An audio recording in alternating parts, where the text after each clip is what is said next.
मी कार्यकर्त्यांची म्हणजे प्रेक्षकांची ऐकणाऱ्यांची मानसिकता ओळखतो.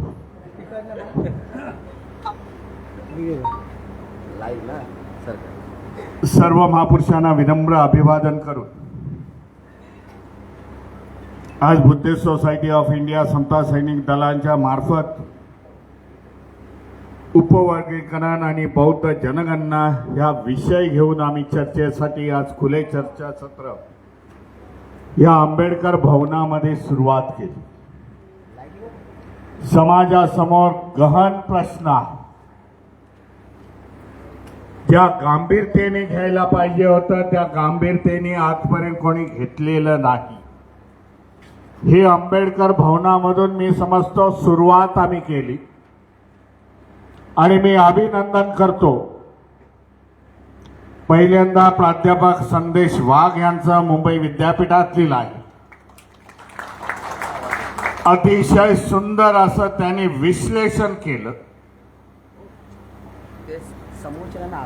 Doctor S.K. भंडारे भारतीय बौद्ध महासभेचे राष्ट्रीय उपाध्यक्ष,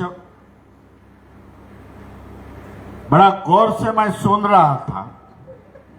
काफी बदलाव हो चुका है PhD मिलने के बाद, ऐसा मैं बताना चाहता हूं. माझ्यावरची काही जबाबदारी बोलण्याची आता कमी झाली असं मी पण त्यांना सांगितलं. आम्ही सुबचन राम यांना बोलवलं होतं. सुबचन राम आणि आम्ही बरेचसे कार्यक्रम बामसेपच्या याच्यामध्ये मी वक्ता म्हणून जातो. या सगळ्या विषयावरती सिस्टमॅटिकली लोकांच्या समोर यावं. ज्या जजमेंटच्या माध्यमातून हा प्रश्न निर्माण झालेला आहे, जे जजमेंट तुमच्याच माणसाकडून हे तुमच्या समाजाकडे देण्याचा प्रयत्न झाला.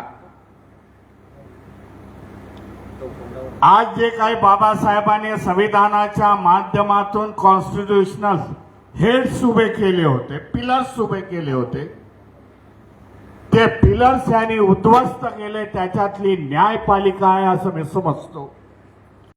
सरकार घडवू शकत नाही.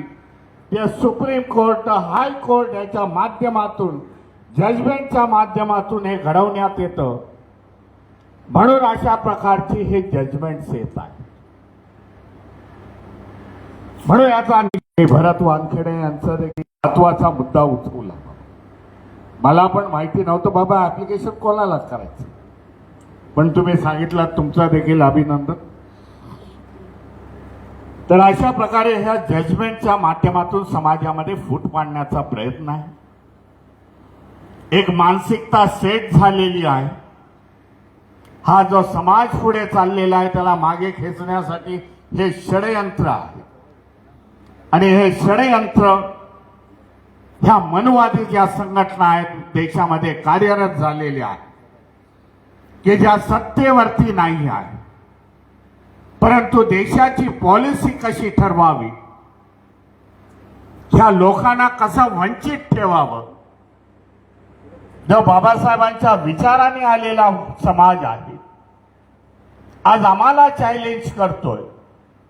एकेकाळी आमचे गुलाम होते 60 वर्षापूर्वी. त्या दृष्टीने हे असे जजमेंट येत आहे, त्यांचा विरोध होणं गरजेचं आहे. कर्नाटकाचं एकच उदाहरण सांगतो आणि माझ्या वाणीला विराम देतो. कर्नाटकमध्ये काँग्रेसचं सरकार आहे. भरभरून व्होटिंग दिलं आपल्या लोकांनी आणि काँग्रेसचं सरकार तिकडे स्थापन झालं. तेथे देखील इम्प्लिमेंटेशनचा जेव्हा मुद्दा आला तेव्हा कर्नाटकातले लोकांनी 2 लाखाच्या वरती मोर्चा काढण्यात आला. अशा प्रकारे निवेदन देऊन त्यांनी विरोध केला. त्याच प्रकारची नीती महाराष्ट्रामध्ये आपल्याला आखावी लागेल. ज्या वक्त्यांनी सगळ्यांनी चांगल्यापैकी मार्गदर्शन केलं त्यांचं मी अभिनंदन करतो. आणि ज्या काही तुमच्या संघटना असतील त्या संघटनेच्या मार्फत 30 तारखेच्या आधी ह्या आपली ऍप्लिकेशन तिकडे जायला पाहिजे, त्याचा विरोध व्हायला पाहिजे. तर खरे म्हणजे लाखाच्या भरामध्ये आता संदेश वाघ यांनी सांगितलं की 15,000च तिथे ऍप्लिकेशन पडलेले आहेत. लाखाच्या वरती विरोधामधली ऍप्लिकेशन तिथे पडायला पाहिजे. नंतर पुन्हा एकदा रस्त्यावरची लढाई लढू आणि ती आपण जिंकू. आपल्या सगळ्यांचे धन्यवाद देतो. आपण एवढा वेळ 10:30 वाजेपर्यंत आपण बसलेले आहात. आपण देखील याचं गांभीर्य जाणताय म्हणून आपण एवढा वेळ बसलेले आहेत. हा आंबेडकर भवनाचा आजच्या कार्यक्रमाचा मेसेज, वर्गीकरणाचा मेसेज संपूर्ण महाराष्ट्रात जाईल. महाराष्ट्रामधील मोठ्या मोठ्या शहरांमध्ये अशा प्रकारचे कार्यक्रम आयोजित करा आणि या सरकारला विरोध करा. एवढंच आपल्याला सांगतो. आपल्याला धन्यवाद देतो. जय भीम, जय संविधान.